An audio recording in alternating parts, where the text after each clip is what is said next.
Bonjour à tous et bienvenue. Si vous nous rejoignez à l'instant, c'est pour un rendez-vous traditionnel, un rendez-vous familial, pourrait-on dire, que nous nous retrouvons ce matin. Il s'agit des vœux du pape à la curie romaine, aux cardinaux et prélats qui, au quotidien, collaborent avec le Saint-Père dans l'état de la Cité du Vatican. Et donc, on attend d'un instant à l'autre l'arrivée de Benoît XVI pour cet échange de vœux. Il sera d'abord salué par le doyen du collège cardinalice, le cardinal Angelo Sodano, au nom de tous les collaborateurs de la curie.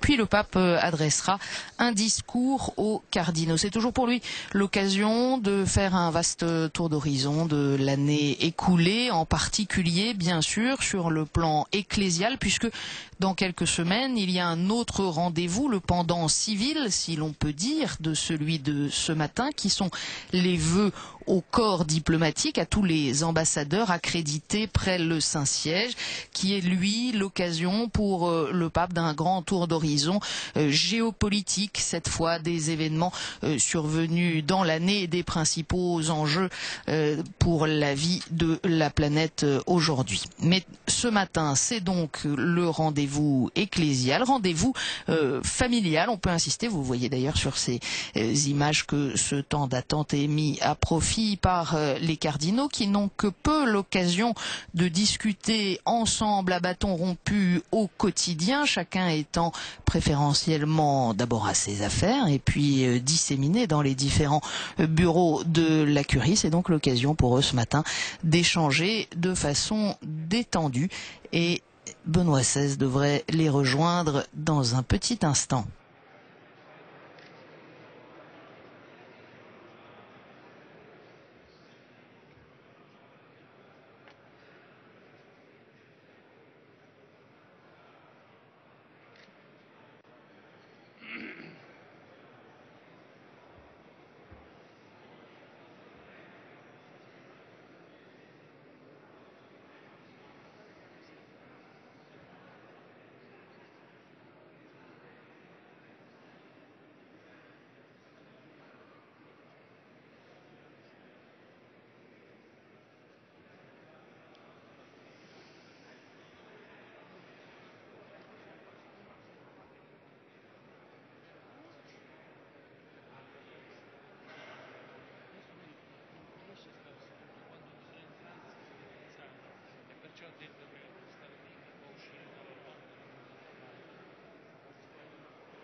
Uno dei più grandi nunzi che ha chiesto tutto,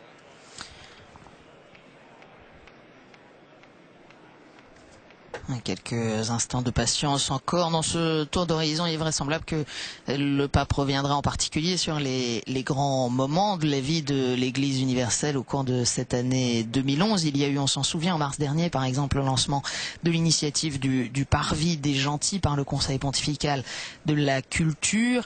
Il y a eu, bien sûr, tous les voyages du pape en Croatie, en Espagne, pour les Journées mondiales de la jeunesse, également les voyages de cet automne avec sa visite dans son pays natal en Allemagne, ou encore plus récemment son voyage au Bénin, et puis des annonces, alors que on aperçoit le cardinal Poupard parmi les cardinaux sur nos images à l'instant.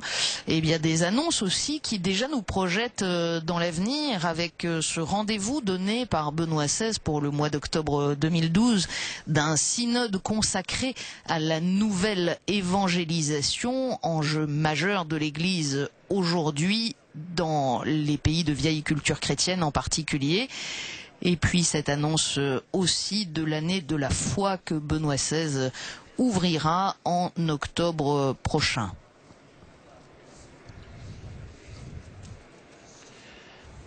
Surgant omnes. Et chacun est invité à se lever pour accueillir Benoît XVI.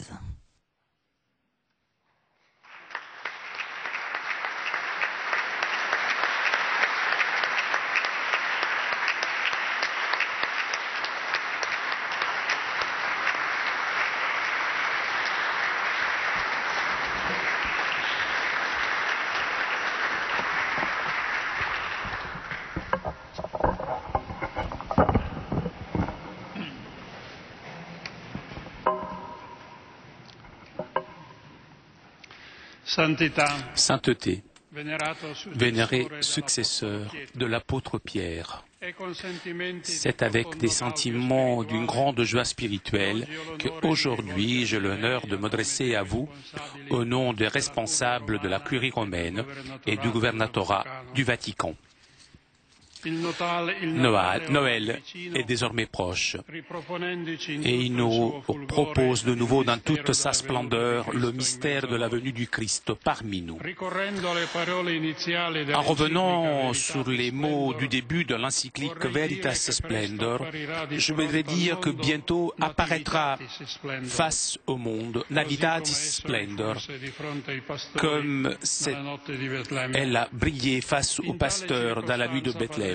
À cette occasion, nous, aujourd'hui, nous nous retrouvons autour de vous, placés par le Saint-Esprit à gouverner la Sainte Église de Dieu dans ce moment important de l'histoire humaine. Et nous vous souhaitons tout le bien et nous vous assurons de toute notre proximité, de notre dévotion la plus profonde. En même temps, nous voulons vous manifester notre engagement de service renouvelé afin que votre sainteté, vous puissiez continuer à accomplir avec la sagesse qui vous distingue votre mission au service de l'Église et du monde. En réalité, le brebis que vous, en tant que bon pasteur, vous gardez sur vos épaules n'est pas seulement l'Église, mais l'humanité tout entière. Une humanité bouleversée, désorientée. Tout particulièrement, sont proches de vous les membres du collège cardinalis, les cardinaux venus aussi très nombreux à cette rencontre. Certains d'entre eux sont encore jeunes, d'autres sont déjà avancés en âge et ils ressentent le poids de l'âge en expérimentant ce que exprime une chanson populaire qui dit « Vivre, ce n'est pas toujours un poème ». Tous cependant sont engagés dans leur responsabilité de service au siège apostolique, ayant présent l'avertissement de Jésus à qui on a beaucoup confié, on réclamera davantage. Nous savons en effet très bien que chaque instant est chargé d'éternel et pour cela nous nous engageons à bien utiliser les talents que Dieu nous a donnés. Dans cette rencontre de Noël, nous voudrions vous exprimer toute notre gratitude pour le magistère lumineux que tout le long de cette année vous avez adressé au monde, aussi bien depuis le siège de Rome que dans les 4 grands voyages internationaux que vous avez réalisés cette année, tout d'abord en Croatie, ensuite en Espagne, en Allemagne, récemment au Bénin.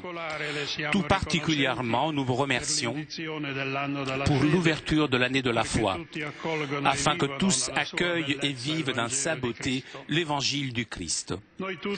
Nous tous, nous nous engageons donc dans le programme d'une nouvelle évangélisation que vous êtes en train de promouvoir dans le monde, puisque afin que d'un côté la foi soit repensée et revécue par tous les croyants et de l'autre côté, parce que tous veulent sortir du temple et rencontrer dans la cour des gentils ceux qui cherchent réellement la vérité.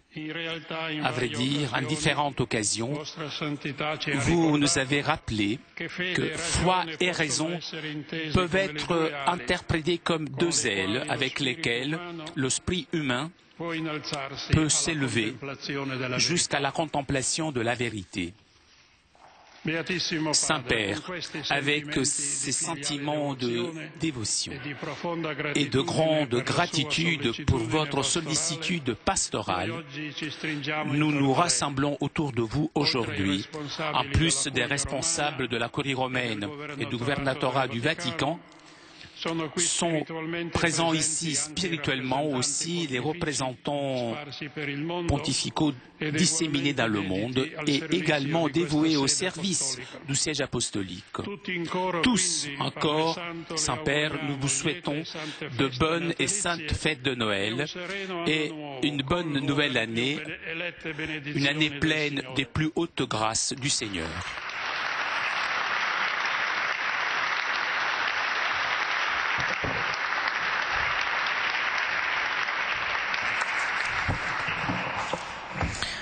Les paroles à l'instant du cardinal Angelo Sodano, doyen du collège cardinalis. Et l'on écoute maintenant le discours de Benoît XVI.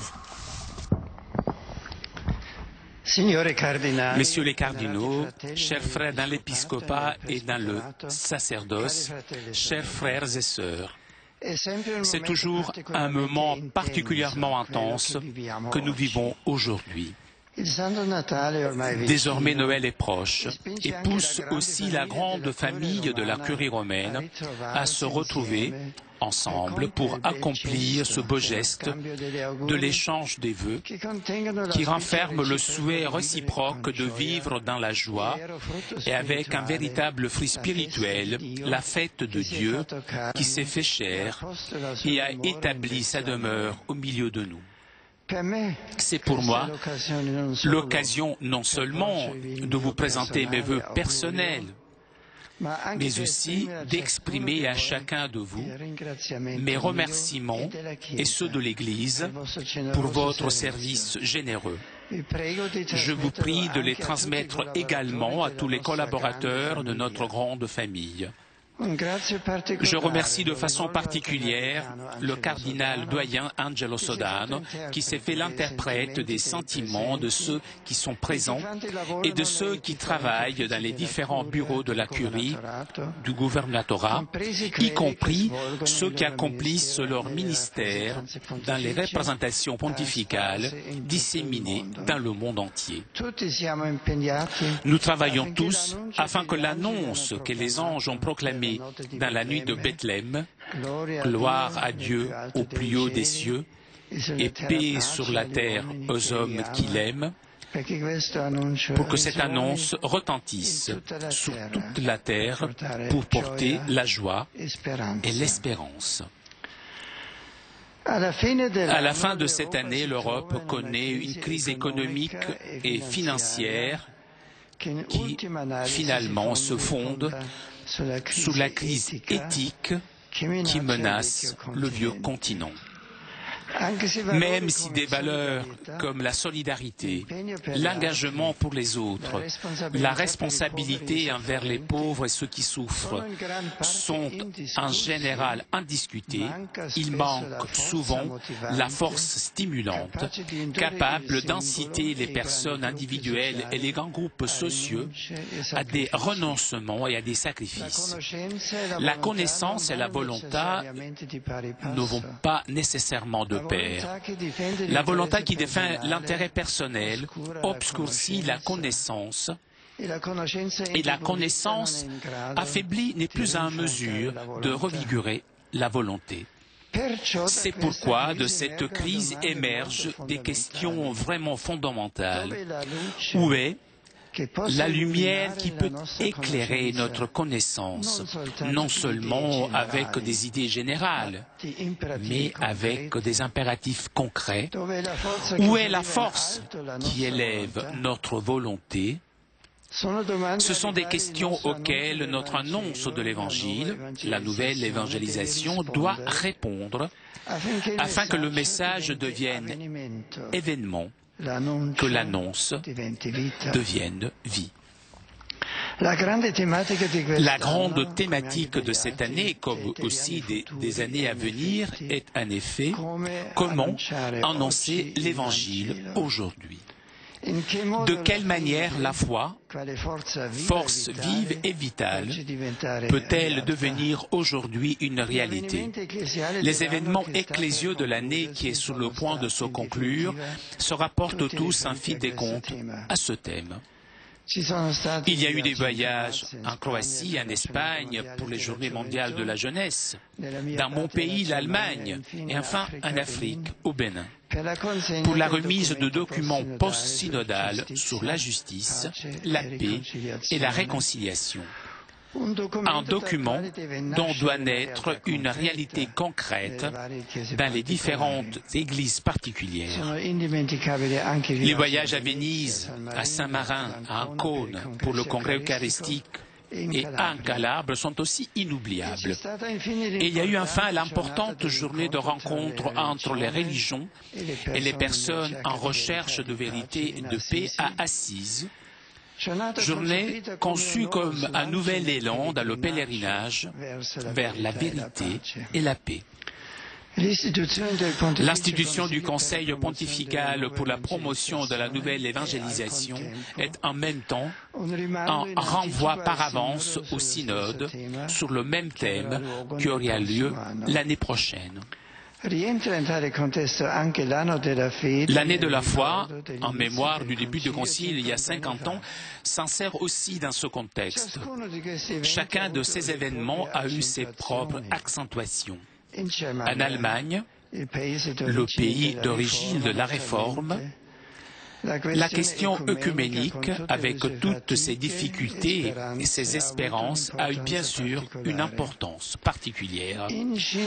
Inséparablement liée à celle-ci, revient toujours au centre de la discussion la question « Qu'est-ce que c'est qu'une réforme de l'Église ?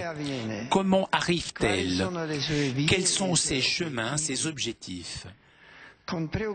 Avec préoccupation, non seulement les croyants, mais aussi les personnes extérieures observent que les personnes qui vont régulièrement à l'Église deviennent toujours plus âgées et que leur nombre diminue continuellement, qu'il y a une stagnation des vocations au sacerdoce, que le scepticisme et l'incroyance augmentent. Que devons donc faire ? Il y a des discussions sans fin sur ce qu'il faut faire pour inverser cette tendance. Certes, il faut faire beaucoup de choses, mais uniquement le faire ne résout pas le problème. Le centre de la crise de l'Église en Europe, comme je l'ai dit à Fribourg, est la crise de la foi. Si nous ne trouvons pas une réponse à celle-ci, si la foi ne retrouve pas une nouvelle vitalité, en devenant une conviction profonde et une force réelle, grâce à la rencontre avec Jésus-Christ, toutes les autres réformes resteront inefficaces. En ce sens, la rencontre en Afrique, avec sa joyeuse passion pour la foi, a été un grand encouragement.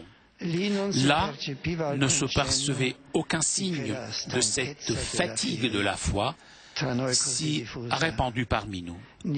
Rien de cette lassitude de l'être chrétien, toujours à nouveau perceptible chez nous. Avec tous les problèmes, les souffrances et les peines qui assurément se rencontrent justement en Afrique, on exprimait toujours la joie d'être chrétien, le fait d'être soutenu par le bonheur intérieur de connaître le Christ et d'appartenir à son Église. De cette joie naissent aussi les énergies pour servir le Christ dans les situations opprimantes de souffrance humaine, pour se mettre à sa disposition sans se replier sur son propre bien-être. Rencontrer cette foi prête au sacrifice, et précisément en cela joyeuse, est un grand remède contre la fatigue du fait d'être chrétien que nous expérimentons en Europe. Un remède contre la fatigue de croire a été aussi la magnifique expérience des Journées mondiales de la jeunesse à Madrid. Cela a été une nouvelle évangélisation vécue. Dans les Journées mondiales de la jeunesse se dessine toujours plus clairement une nouvelle manière, rajeunie, du fait d'être chrétien, que je voudrais tenter de caractériser en 5 points. En premier lieu, il y a une nouvelle expérience de la catholicité, de l'universalité de l'Église. C'est ce qui a touché tout de suite les jeunes et tous ceux qui étaient présents. Nous venons de tous les continents et même si nous ne nous étions jamais vus avant, nous nous connaissons. Nous parlons des langues diverses et nous avons des habitudes de vie différentes, des formes culturelles différentes. Et pourtant, nous nous trouvons tout de suite unis ensemble comme une grande famille. Séparation et diversité extérieure sont relativisées. Nous sommes tous touchés par l'unique Seigneur Jésus-Christ, dans lequel nous est manifesté l'être véritable de l'homme et en même temps le visage même de Dieu. Nos prières sont les mêmes, en vertu de la même rencontre intérieure avec Jésus-Christ. Nous avons reçu dans notre être intime la même formation de la raison, de la volonté et du cœur. Et enfin, la liturgie commune est comme une partie du cœur et nous unit dans une grande famille. Le fait que tous les êtres humains sont frères et sœurs est ici non seulement une idée, mais devient une réelle expérience commune qui crée la joie.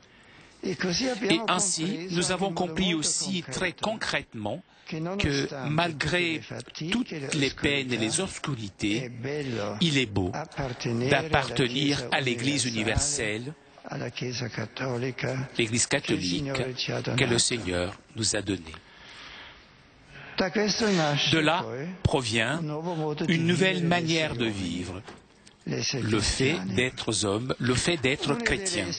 Une des expériences les plus importantes de ces journées a été pour moi la rencontre avec les volontaires des Journées mondiales de la jeunesse.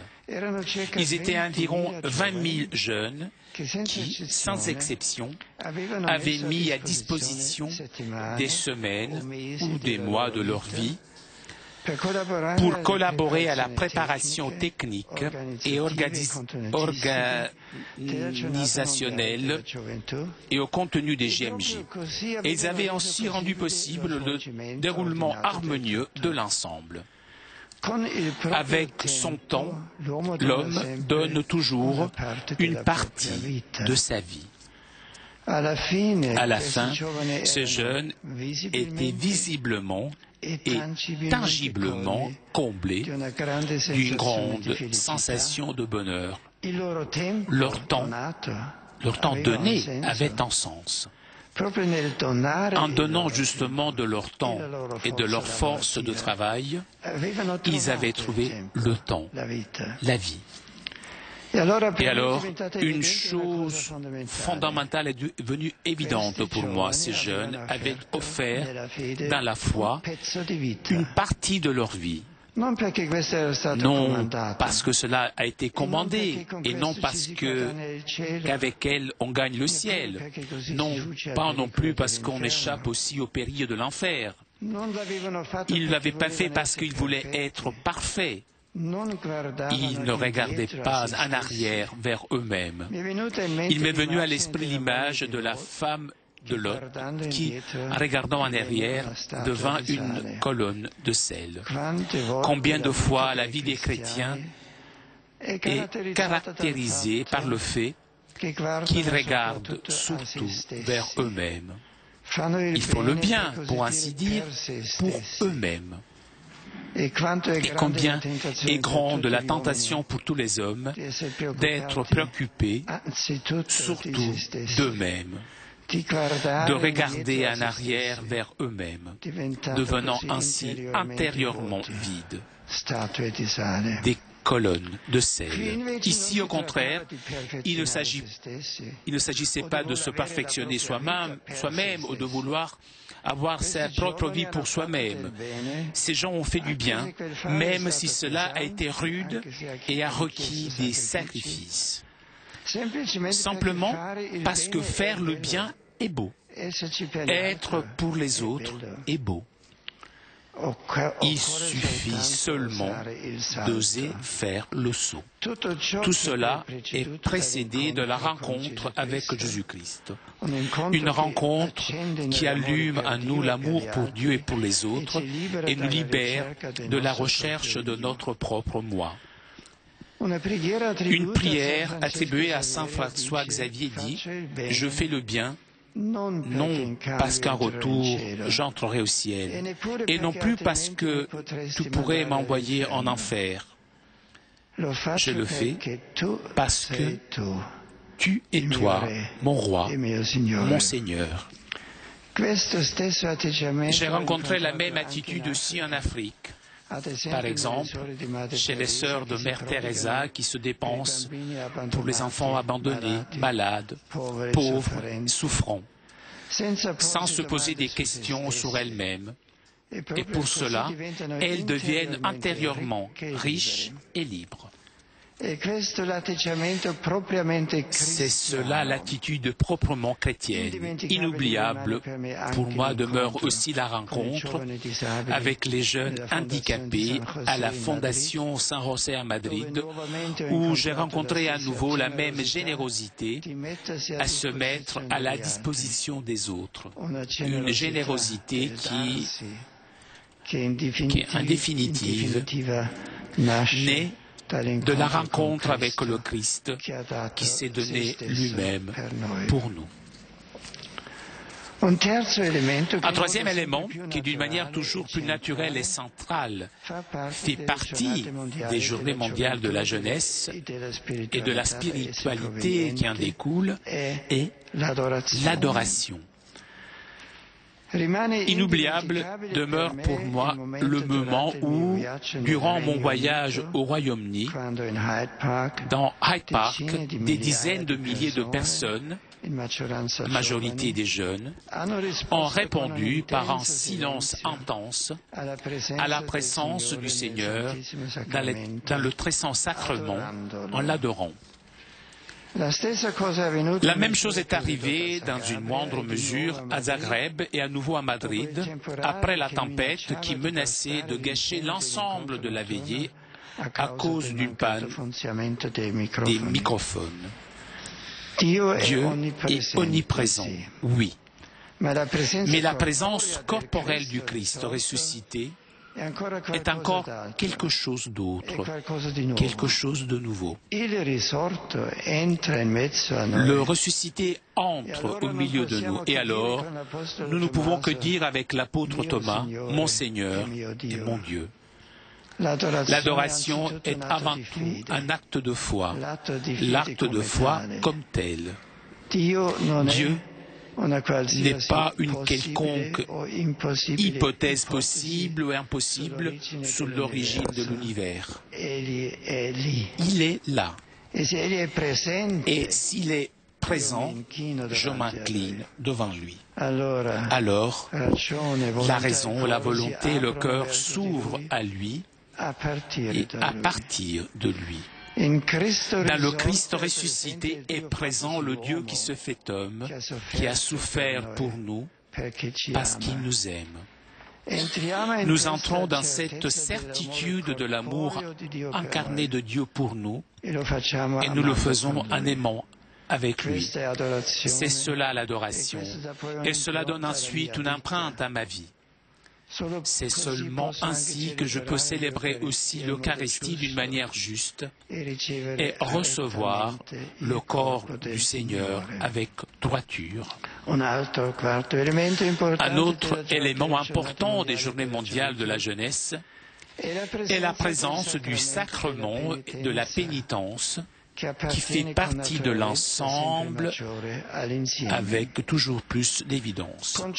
Par là, nous reconnaissons que nous avons continuellement besoin de pardon et que pardon signifie responsabilité. Il existe dans l'homme, provenant du Créateur, la disponibilité à aimer et la capacité de répondre à Dieu dans la foi. Mais il existe aussi, provenant de l'histoire pécamineuse de l'homme, la doctrine de l'Église parle du péché originel. Existe aussi la tendance contraire à l'amour, la tendance à l'égoïsme, à se renfermer sur soi-même, ou plutôt la tendance au mal. Mon âme est sans cesse souillée par cette force de gravité en moi qui m'attire vers le bas. C'est pourquoi nous avons besoin de l'humilité qui toujours à nouveau demande pardon à Dieu, qui se laisse purifier et qui réveille en nous la force contraire, la force positive du Créateur qui nous attire vers le haut. Enfin, comme dernière caractéristique à ne pas négliger, dans la spiritualité des Journées mondiales de la jeunesse, je voudrais mentionner la joie. D'où vient-elle? Comment s'explique-t-elle? Il y a certainement de nombreux facteurs qui agissent ensemble, mais celui qui est décisif est, à mon avis, la certitude qui provient de la foi. Je suis voulu. J'ai une mission dans l'histoire. Je suis accepté. Je suis aimé. Joseph Pieper, dans ce livre sur l'amour, a montré que l'homme peut s'accepter lui-même seulement s'il est accepté de quelqu'un d'autre. Il a besoin qu'il y ait un autre qui lui dise, et pas seulement en parole, il est bien que tu existes. C'est seulement à partir d'un tu que le je peut se trouver lui-même. C'est seulement s'il est accepté que le je peut s'accepter lui-même. Celui qui n'est pas aimé ne peut non plus s'aimer lui-même. Ce fait d'être accueilli vient d'abord de l'autre personne. Mais tout accueil humain est fragile. En fin des comptes, nous avons besoin d'un accueil inconditionnel. C'est seulement si Dieu m'accueille que j'en deviens sûr, que je sais définitivement, il est bien que j'existe. Il est bien d'être une personne humaine. Là où l'homme a moins la perception d'être accueilli par Dieu, d'être aimé de lui, la question de savoir s'il est bien d'exister comme personne humaine ne trouve plus aucune réponse. Le doute à propos de l'existence humaine devient toujours plus insurmontable. Là où le doute au sujet de Dieu devient dominant, le doute au sujet de l'être même des hommes suit inévitablement, et nous voyons aujourd'hui comment ce doute se répand. Nous le voyons dans le manque de joie, dans la tristesse intérieure qui peut se lire sur tant de visages humains. Seule la foi me donne la certitude. Il est bien que j'existe. Il est bien d'exister comme personne humaine, même dans des temps difficiles. La foi rend heureux à partir de l'intérieur. C'est une des expériences merveilleuses des Journées mondiales de la jeunesse. Cela conduirait trop loin de parler aussi maintenant de façon détaillée de la rencontre d'Assise, comme l'importance de l'événement le mériterait. Remercions simplement Dieu parce que nous, représentants des religions du monde et aussi représentants de la pensée en recherche de la vérité, nous avons pu nous rencontrer ce jour-là dans un climat d'amitié et de respect réciproque, dans l'amour pour la vérité et dans la responsabilité commune pour la paix. Nous pouvons donc espérer que de cette rencontre soit née une nouvelle disponibilité à servir la paix, la réconciliation et la justice. Enfin, je voudrais vous remercier tous de tout cœur pour votre soutien afin de faire progresser la mission que le Seigneur nous a confiée comme témoin de sa vérité. Et je souhaite à tous la joie que Dieu, dans l'incarnation de son Fils, a voulu nous donner. Joyeux Noël à vous tous. Merci.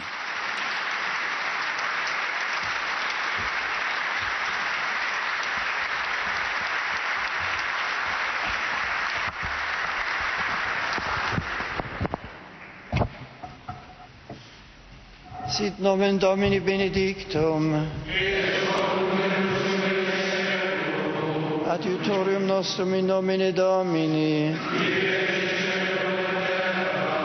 Benedicat vos omnipotens Deus, Pater et Filius et Spiritus Sanctus.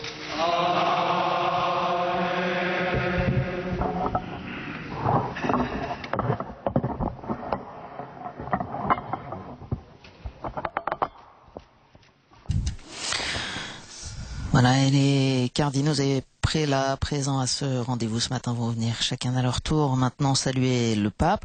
Après cette adresse que nous venons d'entendre, Benoît XVI qui évoquait la crise économique et financière de l'Europe fondée sur la crise éthique qui menace le vieux continent.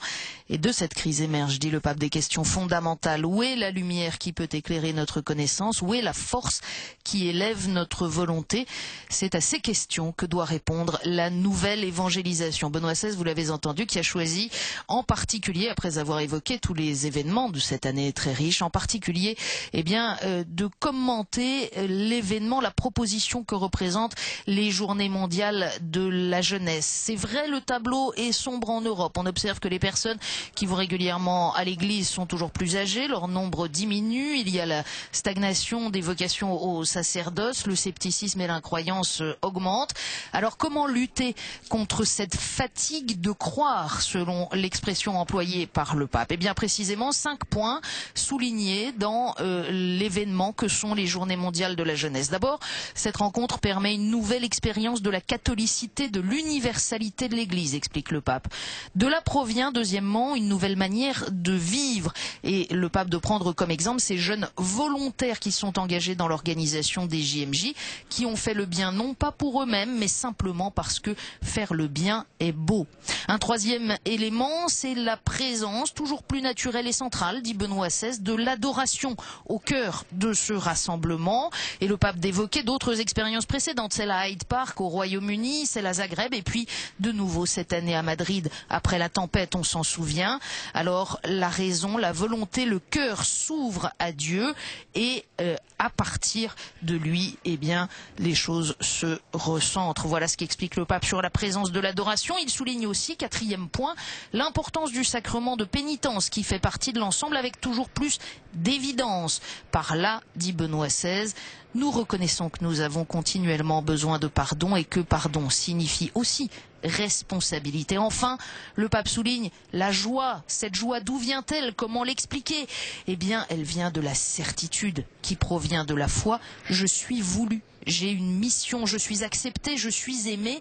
Nous avons tous besoin d'un accueil inconditionnel, dit Benoît XVI. Et c'est seulement si Dieu m'accueille, si j'en deviens certain, que je sais définitivement qu'il est bien que j'existe. Voilà ces 5 ingrédients des Journées mondiales de la jeunesse, si j'ose le dire ainsi, que Benoît XVI a voulu mettre en lumière pour souligner comment nous pouvons approfondir ces différents aspects pour que cette nouvelle évangélisation, la mission des chrétiens aujourd'hui, puisse irriguer à nouveau, en particulier l'Europe, ce vieux continent fatigué de croire. Et c'est sur ces images des cardinaux saluant Benoît XVI que nous allons nous quitter, non sans remercier tous ceux qui nous ont permis de vivre ce rendez-vous familial de la Curie romaine en direct du Palais apostolique. Merci en particulier à Antoine-Marie Isoard et nos confrères de l'agence romaine Immédia.